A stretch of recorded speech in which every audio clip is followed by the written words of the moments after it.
이제 바로 야외 활동을 나가기 때문에 세례식에 마침 말씀을 준비했고 또 일부는 그 말씀을 다 하기에는 시간이 너무 많아서 열왕기상 우리 1장 5절부터 10절까지 말씀을 통해서 아도니아에 대해서 좀 함께 말씀을 나누도록 그렇게 좀 하겠습니다. 이스라엘 공동체에 걱정이 있습니다. 어느 공동체든지 늘 걱정이 있고 고민이 있죠. 우리 교회도 역시 편안한 것 같지만 여전히 걱정과 고민이 있죠. 마찬가지로 어느 공동체든지 어떤 가족과 어떤 사회든지 그 속에서는 반드시 걱정거리도 있고 고민거리도 있습니다. 다윗이 통치하는 이스라엘 민족, 이스라엘 공동체에도 여전히 골치가 아니라 고민거리, 걱정거리가 있었습니다. 그 걱정거리가 뭐냐면 1절에 보니까 다윗 왕이 나이가 많아 늙었다라고 얘기하고 있죠. 나이가 많아 늙으니라고 있죠. 어떻게 다윗 왕이 늙은 것이 걱정이 되겠습니까? 여기서 늙었다라는 것은 바로 뭐냐면 국정을 이끌어갈 힘이 없다는 것입니다. 국정을 이 통일 왕국 이스라엘 민족을 이끌어갈 만한 힘이 이제는 남아있지 않을 정도로 아주 약해져 있다라고 이렇게 말씀하고 있는 것이죠. 그리고 더 중요한 것은 뭐냐면 다윗을 이어 후계자 이스라엘 민족을 이끌어갈 후계자가 정해놓지 않는 상태입니다. 여러분들 잘 알다시피 다윗은 여러 명의 부인이 있죠. 그리고 여러 자녀들이 있습니다. 우리 열왕기상 우리 3장에 한번 여러분 좀 찾아보시겠어요? 열왕기상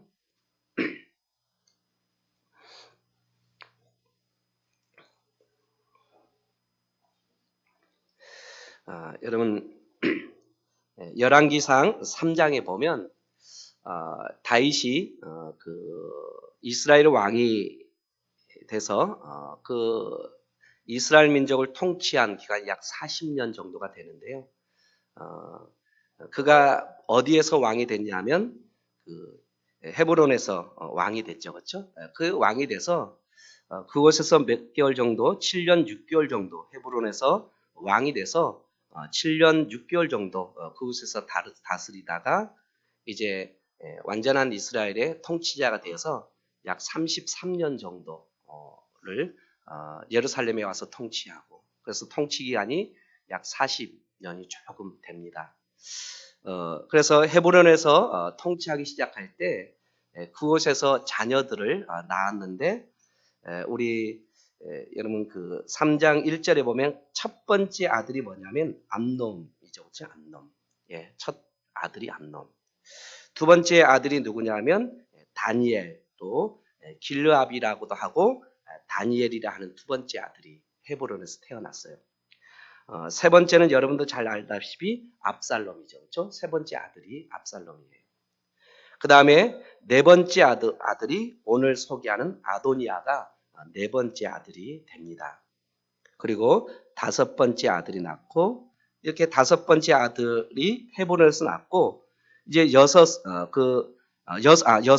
명은 헤브론에서 낳고 4절에 보면 이제 다윗이 예루살렘에 올라가서 33년을 다스리는데 그 예루살렘에서 낳은 아들을 5절에 쭉 소개하면서 예루살렘에서 낳은 아들 마지막 누구를 소개하냐면 솔로몬을 이렇게 소개하고 있죠. 여러분 부인이 많고 부인에서 난 자녀들이 많다는 것은 누가 다윗을 이어서 왕이 될 것인가가 너무나 중요한 것이죠. 그렇죠? 그 속에는 보이지 않는 암투, 보이지 않는 어떤 그런 경쟁 의식들이 얼마나 강하게 그 부인들 안에서 자녀들 안에서 일어나겠습니까? 여러분 첫 번째 아들은 이복 동생을 강간했다가 압살롬에 의해서 살해당했죠. 암놈은 죽었습니다. 그 다음에 두 번째 아들 길르압 다니엘이라 하는 이 아들은 아마 태어나서 얼마 되지 않아서 죽었는지 아니면 어떠했는지 전혀 영향력을 끼치지 못하는 그래서 특히 뭐 성경에서는 두 번째 아들에서는 별로 기록이 없습니다. 그 다음에 세 번째 아들 압살롬은 바로 반역을 일으켰다가 죽음을 당했죠. 그래서 그러면 서열상 첫 번째 아들이 누가 됩니까? 이제 아도니아가 첫 번째 아들이 되어지는 것이죠. 그래서 이런 정치적인 공백들을 틈타서 이 아도니아가 5절에 보면 스스로 높여서라고 얘기하고 있죠. 스스로 높여서. 이 스스로 높여서라는 것은 들어 올리다라는 뜻입니다. 이 교만함과 오만함을 얘기하죠. 이 스스로 들어 올려서 그가 뭐라고 얘기하냐면 5절에 보면 내가 왕이 되리라. 이제는 내가 왕이 될 차례다 라는 뜻이죠. 이 왕이 되리라는 이 뜻은 왕이 되고자 하는 강한 의지적 표현입니다. 이제 내 차례다. 왕자들 중에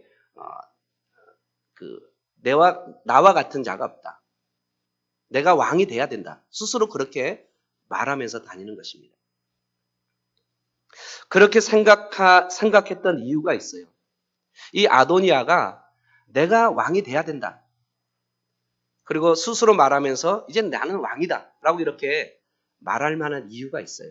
그 이유는 뭐냐면 6절에 보면 용모가 힘이 준수한 자라라고 있죠. 용모가 뛰어난 신체적 조건이 뛰어난 자다. 여러분 사울 왕도 첫 번째 왕이 됐을 때 용모가 뛰어났어요. 준수했어요. 그리고 사무엘도 이새의 아들에게 그 기름을 부으기 위해서 갈 때 첫째, 둘째, 셋째는 봤어요. 왜요? 외모가 뛰어났기 때문에요. 뭐 잘생겨야 왕이 되는지 모르겠어요. 하여튼 성경에는 용모가 준수하다라고 기록되어 있죠. 신체적인 조건, 외모적인 조건을 봤을 때 왕이 될 만한 조건을 가졌다고 스스로 생각을 했던 것 같습니다. 그리고 생존하는 다윗의 아들 중에 서열상 몇 번입니까? 서열상 1입니다. 그뿐만 아니라 여러분 2장 15절에 보면 그가 이르되 아도니아가 이렇게 속으로 고백하죠. 나중에 이제 왕이 되는 것이 실패해서 이렇게 고백하는데 뭐라고 고백하냐면 당신도 아시는 바거니와 이 왕위는 내 것이었다. 아도니아 그렇게 생각해요. 이 왕위는 내 것이었다. 온 이스라엘은 다 내 얼굴을 내게를 향하여 왕으로 삼으로 하였는데 그러니까 모든 백성들이 누구를 지지하는 것입니까? 솔로몬을 지지하는 것이 아니라 모든 백성들은 누구를 지지하냐면 아도니아를 지지했다는 것입니다. 백성들도 그렇게 생각하겠죠. 솔로몬과 아도니아를 볼 때 훨씬 더 뭐예요? 신체적인 조건이나 용명함이나 여러 가지로 보더라도 아도니아가 왕이 될 만한 자격을 갖췄고 그리고 살아있는 그런 아들 중에서는 서열 1이기 때문에 모든 백성들도 아도니아가 왕이 될 거라고 그리고 왕이 돼야 된다라고 그렇게 지지했다는 것입니다. 그래서 그는 왕의 계승을 위해서 5절에 보면 자신을 보좌할 군사들을 준비시킵니다. 병거와 기병과 호위병 50명. 여러분 여기서 50명 이렇게 할 수 있지만 여러분 자기를 보좌할 군사 호위병이죠. 그렇죠? 병거와 기병, 호위병 50명이라는 것은 자기를 보호할 수 있는 막강한 병력입니다. 막강한 경호원들이죠. 경호원. 그거는 압살롬과 같이 경호원을 둔 것입니다. 탁월한 병사들 선발해서 자기를 경호하기 위해서 그 경호원을 훈련시키고 그렇게 다녔다는 것입니다. 권력의 브로커들과 손을 잡았습니다. 여러분 왕이 되려면 권력의 브로커를 손에 잡아야 돼요. 7절에 보면 누구를 잡았어요? 7절에 보면 군대장이죠. 요압. 군대대장 요압을 권력의 브로커로 선택합니다. 그 다음에 종교적으로는 누굽니까? 제사장인 아비아달이죠. 권력의 브로커와 손을 잡습니다. 군사를 지휘하는 군대 대장인 요압과 함께하는 것입니다. 그리고 종교 지도자는 그 당시에 사독과 그 아비아달과 손을 잡죠. 그러면서 그는 9절에 왕위에 오르게 되는 것을 작축합니다. 실제로 왕이 되었음을 선포했습니다. 9절에. 여러분, 아도니아가 몰랐던 가장 중요한 것이 있어요. 왕이 되려고 할 때, 아도니아가 몰랐던 가장 중요한 그것은 무엇입니까? 이스라엘 왕은 누가 세우는 것입니까? 하나님이 세운다는 사실을 몰랐던 것 같아요. 이스라엘의 왕은 하나님께서 택하시고 세우신다는 이 사실을 아도니아는 몰랐던 것 같아요. 그는 아마 신명기 17장 15절을 읽지 않았던 것 같아요. 여러분, 신명기 17장 15절에 보면 반드시입니다. 반드시 내 하나님 여호와께서 택하신 자를 내 위에 왕으로 세울 것이며, 신명기 17장 15절은 분명히 반드시 하나님의 택하신 자를 너 다음으로 왕으로 세워야 한다. 여러분, 자기가 하고 싶다고 되는 것이 아닙니다. 이스라엘의 왕, 하나님의 공동체의 지도자는 자기가 하고 싶다 해서 세워지는 것이 아니라 하나님께서 택하시고 하나님께서 세워주셔야만이 하나님의 공동체의 지도자로 이스라엘의 왕으로 세워질 수 있는 것입니다. 많은 백성들이 지지하고 군사를 가지고 있다 할지라도 여러분, 하나님이 세우시지 아니하면 세워지지 않는 것입니다. 모든 백성들이 나를 지지합니다. 저는 이제 군사력과 경제력을 갖고 있습니다. 그래서 군사력과 경제력과 그리고 백성의 권력을 이용해서 내가 왕이 될 수 있다라고 생각하고 그렇게 판단하지만 결국 하나님이 세우지 아니하시면 세워질 수가 없는 것이죠.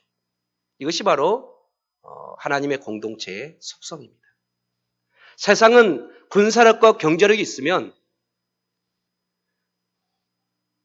최머머에 의해서 엄청난 그런 자본에 의해서 당 누구가 대통령이 세워질 수 있습니다. 세상은 그럴 수 있습니다. 그러나 하나님의 공동체는 그렇게 해서 이스라엘의 왕이 될 수 없습니다. 하나님이 세우셔야만이. 바로 아도니아는 이것을 몰랐어요. 아무리 경제력과 군사력과 힘이 있다 할지라도 99%의 백성들이 나를 지지한다 할지라도 하나님이 아니라 하면 이스라엘의 왕이 될 수 없는 것이 하나님의 공동체의 속성인 것입니다. 그래서 로마서 9장 16절은 그런즉 원하는 자로 말미암음도 아니요 다른 박질하는 자로 말미암음도 아니요 오직 국리를 여기시는 하나님으로 말미암습니다. 하나님께로부터 오는 것이죠. 11기상 2장 15절도 그는 아도니아는 이렇게 고백했죠. 아까 말한 걸 그렇게 고백한 다음에 이렇게 해서 내게 왕권이 돌아올 것 같았는데 그 왕권이 내 아우에게 돌아갔다는 것입니다. 누구로 말미암아? 여호와께로 말미암아. 여호와께로 말미암아. 모든 백성과 모든 힘은 나에게 쏠려 있는데 결국 이 왕권이 동생에게 돌아갔다는 것입니다. 누구로 말미암아? 군사력과 경제력과 백성들의 지지가 아니라 하나님으로 말미암아 이 왕권이 동생에게로 돌아갔다는 것입니다. 그때는 늦은 것이죠. 그때는 늦은 것이죠. 아도니아는 이 사실을 몰랐습니다. 그러나 솔로몬은 이 진리를 알았죠.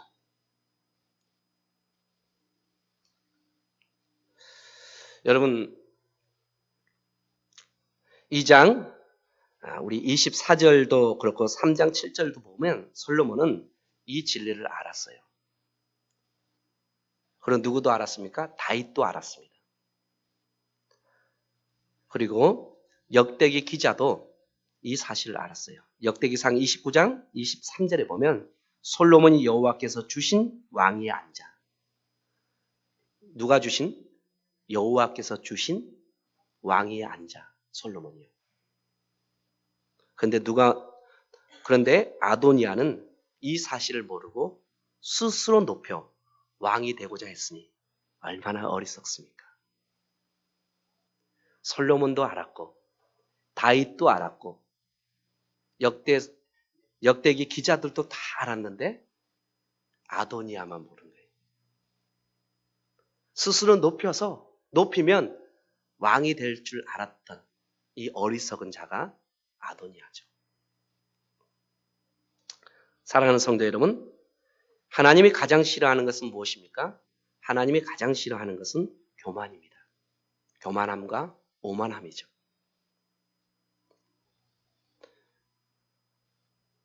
마귀도 교만으로 정죄를 받았습니다. 잠언 13장 10절에 보면 교만은 스스로 속이는 것이며 다툼을 일으키게 하며 패망의 선봉이며 넘어짐의 앞잡이라고 그렇게 잠언은 소개하고 있습니다. 이 교만은 결국 자기를 넘어지게 하는 것입니다. 교만은 자기를 세울 것 같지만 아도니아와 같이 자기를 세울 것 같지만 결국 무엇입니까? 넘어지게 되어지는 것입니다. 그래서 우리는 늘 하나님의 공동체 안에서 생활하면서 내게 있는 교만이 어떤 것인지 늘 돌아봐야 됩니다. 그 교만으로 나를 세울 것 같지만 결국 그 교만으로 넘어지게 하는 길잡이가 되어지는 것입니다. 어거스틴은 교만이 모든 죄의 근원이라고 말했습니다. 이스라엘의 초대 왕 사울도 처음에는 겸손했지만 결국 왕이 돼서 끊임없이 그가 전쟁에서 승리하자 그런 결국 교만에 사로잡혀야 되고 그 교만으로 인해서 하나님께 버림을 받았습니다.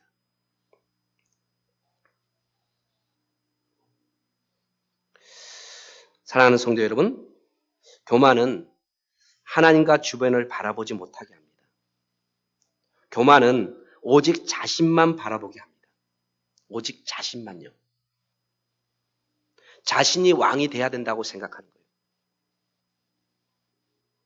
하나님을 바라보지 못하게 하고 주변을 바라보지 못하게 합니다. 오직 자기 중심에 사로잡히게 하는 것입니다. 자기 주장, 자기 생각, 그리고 왜 다른 사람은 왜 저 모양이야? 왜 저렇게밖에 못해? 자꾸 자기 중심, 자기 주장에 사로잡히는 것입니다. 교만은 다른 사람에 대한 배려를 못합니다. 교만은 다른 사람을 이해하지 못합니다. 항상 자기 중심에 사로잡힙니다. 늘 공격적인 것만이 교만이 아니라 소극적인 자기 중심도 교만입니다. 이 교만은 다른 사람을 배려할 줄 몰라요. 다른 사람을 이해할 줄 몰라요. 다른 사람의 생각을 존중해 줄 줄 몰라요. 오직 자기 생각을 끊임없이 주장하고 관찰하고 그것을 반드시 하고자 하는 자기 중심에 빠져 있는 교만이죠. 지식의 교만도 있고 행동의 교만도 있고 우리 영적인 교만도 있습니다. 교만은 자기 중심이에요. 교만은 하나님을 바라보지 못하게 해요. 교만은 다른 사람을 바라보지 못하게 합니다.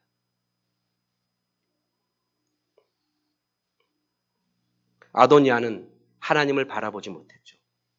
아도니아는 주변을 바라보지 못했어요. 그리고 더 중요한 것은 국정을 이끌어가기 힘들 정도로 쇠약한 아버지 다윗의 마음을 이해하지 못했어요.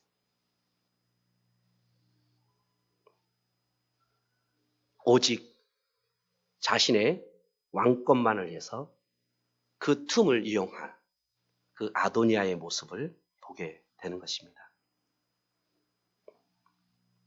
예레미야 선지자는 예레미야서 17장 5절에 무릇 사람을 믿으며 육신으로 그의 힘을 삼고 마음이 여호와께서 떠난 사람은 저주를 받을 것이다 라고 이렇게 말하고 있죠. 우리의 인생 경영이 하나님께 있음을 우리가 겸손히 인정해야 됩니다. 하나님께서 하나님께 우리의 인생을 맡기고 하나님의 인도하심을 받는 우리의 성도들의 삶이 되어지기를 간절히 소망합니다. 사랑하는 성도 여러분, 이런 아도니아의 교만함과 버릇없는 행동이 어디에서부터 오고 있습니까? 자녀를 잘 양육하지 못했기 때문입니다. 6절에 보십시오. 6절 끝에 보니까 이런 말씀이 있죠. 그의 아버지가 너가 어찌하여 그리하였느냐라고 하는 말로 한 번도 그를 섭섭하게 한 일이 없었더라. 다윗이 아버지가 아도니아를 한 번도 섭섭하게 한 적이 없다. 참 이 아도니아는 참 아버지의 말을 잘 들었고 아버지를 한 번도 섭섭하지 않을 정도로 참 잘 살았다. 이렇게 생각할 수 있겠죠? 그것이 아닙니다. 이 말의 뜻은 이런 것이죠. 그의 아버지는 그의 생전에 아도니아가 살아있는 동안에 결국 그를 한 번도 꾸짖지 않았다라는 뜻입니다. 한 번도 꾸짖지 않았다. 더 나아가서는 이 말이 뭐냐면 다윗은 아도니아의 행동을 한 번도 제재해 본 적이 없다. 육체적 고통을 감수해야 하는 처벌을 가한 적이 한 번도 없다라는 뜻입니다. 다시 말해서 제멋대로 컸다라는 뜻입니다. 제멋대로 컸다. 여러분 사무엘상 1장에서 2장 넘어가면서 사무엘과 엘리 제사장의 그 가정이 소개되어지죠. 엘리 제사장의 아들들이 있었어요. 버리장머리 없이 컸죠. 왜요? 엘리 제사장이 이 다윗과 같이 이 아도니아에게 이렇게 행했기 때문입니다. 한 번도 육체적인 고통을 당할 만한 그런 처벌을 한 적이 없었어요. 한 번도. 그의 행동의 잘못에 대해서 한 번도 제재한 적이 없어요. 그러니까 어떻게 자라요? 제멋대로 자라요. 제멋대로.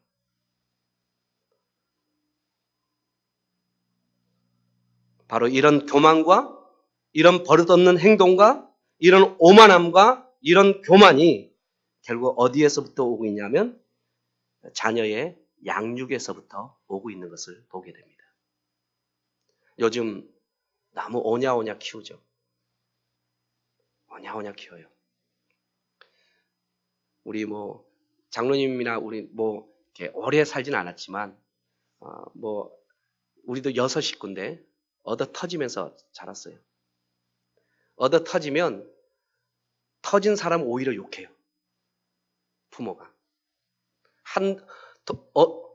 형하고 누나한테 한 대 얻어 터졌는데 가서 부모에게 위로받고 싶은데 부모는 한 대 더 때리죠. 이 못난 놈. 네가 어땠으면 그렇게 맞겠니?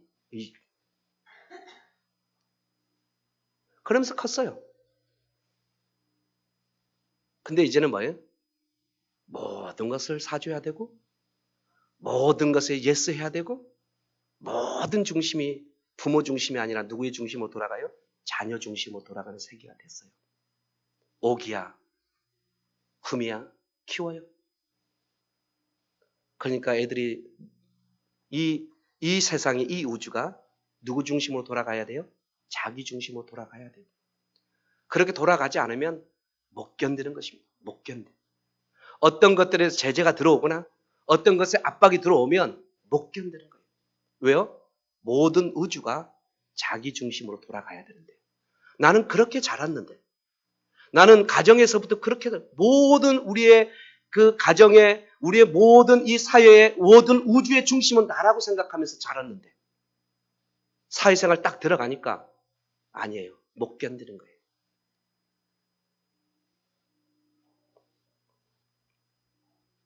여러분 자기중심성이 돼서는 안 됩니다. 신앙은 하나님의 중심성을 보게 해야 돼요. 나의 중심성으로 돌아가는 것이 아니라 하나님의 중심, 하나님의 주권하에서 이 세계가 돌아가고 나의 삶이 존재하고 있다는 사실을 자녀들이 알아야 돼요. 그래야 하나님께 날마다 와서 물어보죠. 그래야 하나님께 와서 예배하고 그래야 하나님께 와서 기도하고 그래야 하나님께 와서 물어보는 것이죠. 왜요? 이 세상의 중심, 이 세상의 주권은 누구에게 있기 때문에? 하나님께 있기 때문에. 나에게 있지 않습니다. 내 마음대로 결정하고 나 마음대로 행동하는 것이 신앙이 아닙니다. 항상 하나님 중심. 하나님께 와서 물어보고 하나님께 와서 또 물어보고 끊임없이 하나님 앞에 물어보며 하나님의 중심적 삶을 살아가는 것. 이것이 바로 참된 신앙입니다. 아도니아는 그걸 몰랐어요. 아도니아는 자기 중심입니다. 우주가 자기 중심으로 돌아가야 돼요.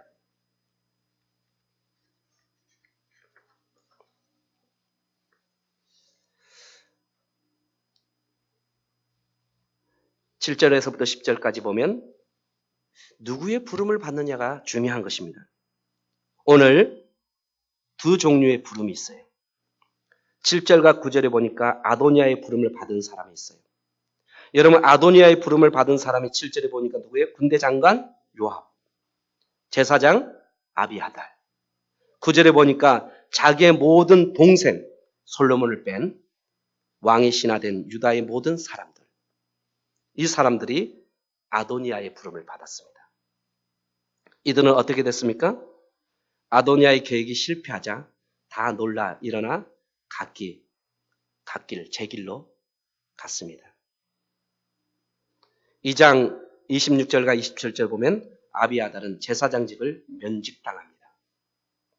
2장 34절 보면 요압은 죽음을 당합니다. 그러나 다윗 왕의 부름을 받은 사람이 있어요. 8절에. 누굽니까? 제사장 사독, 선지자 나단, 그리고 군대 지휘자 분하야. 이들은 하나님께서 솔로몬을 왕으로 세우고자 하시는 하나님의 뜻을 알고 온전히 어떻게 해요? 순종했습니다. 그래서 그들은 축복받는 인생이 되어졌죠. 분하야는 요압 대신 군대 장관이 됩니다. 제사장 사독은 아비아달의 일을 대신하게 됩니다. 그리고 나단의 아들들도 다 축복을 받는 것을 보게 됩니다. 사랑하는 성도 여러분, 누구의 부름을 받을 것인가? 아도니아냐? 다윗이냐? 아도니아의 부름은 이 세상의 부름입니다. 권력의 부름입니다. 준수함의 외모의 부름입니다. 넓은 길의 부름입니다. 이 부름은 반드시 뭐예요? 파멸의 길입니다. 그러나 다윗의 부름은 하나님의 부름입니다. 하나님의 말씀에 순종하는 것입니다. 좁은 길입니다. 생명의 길입니다. 성김의 길이죠. 그 길은 파멸이 아니라 축복의 길입니다. 세상의 부르심은 파멸이지만 하나님의 부르심은 축복임의 생명입니다. 사랑하는 성도 여러분, 우리의 삶 속에서 끊임없이 이 두 종류의 부름이 우리를 유혹하는 것입니다. 세상의 달콤한 권력과 유혹의 부르심, 그리고 하나님의 부르심. 이 부르심 앞에 아도니아의 부름, 다윗의 부름, 이 부름 앞에 우리는 어디에 서야 될 것인가?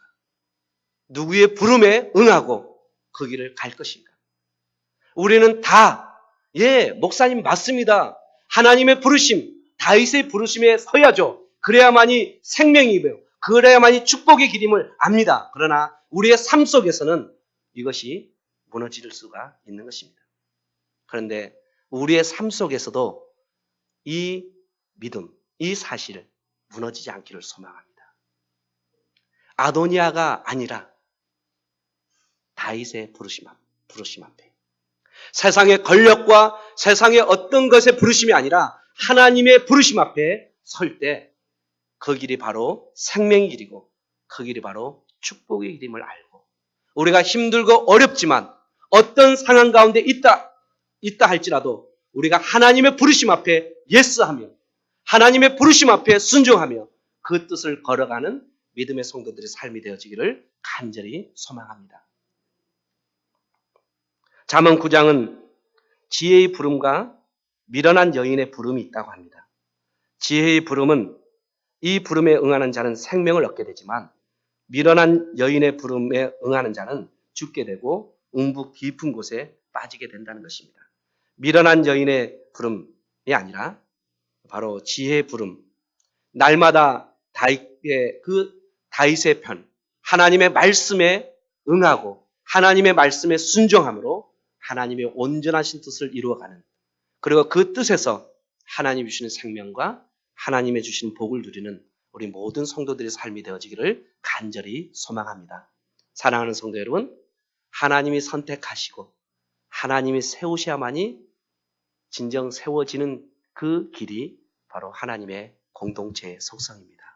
우리의 스스로가 아니라, 우리의 어떤 것이 아니라 하나님께서 세워주셔야만이 세울 수 있는 것입니다. 이 사실을 알고 늘 하나님의 말씀에 순종함으로 하나님이 높이시고 하나님이 세워가시는 은혜가 여러분들 가운데 있기를 주님의 이름으로 간절히 축원합니다. 하나님 아버지 참 감사합니다. 참 아도니아와 솔로몬의 그 하나님의 세워가시는, 또 그들이 선택해 나가는 그런 말씀들을 함께 나눴는데, 하나님 아버지 우리가 늘 겸손하게 하여 주시고 늘 하나님의 말씀을 묵상하며 또 하나님의 말씀을 따라 살아감으로 하나님께 세워가시는 은혜가 우리 가운데 있게 하여 주시고, 또 그 길이 진정 생명의 길이며 축복의 길임을 알고 날마다 주님의 편에 서서 주님을 따르는 우리의 삶이 되어줄 수 있도록 주님께서 함께하여 주시기를 원하오며 거룩하신 예수님의 이름으로 기도드려옵나이다. 아멘.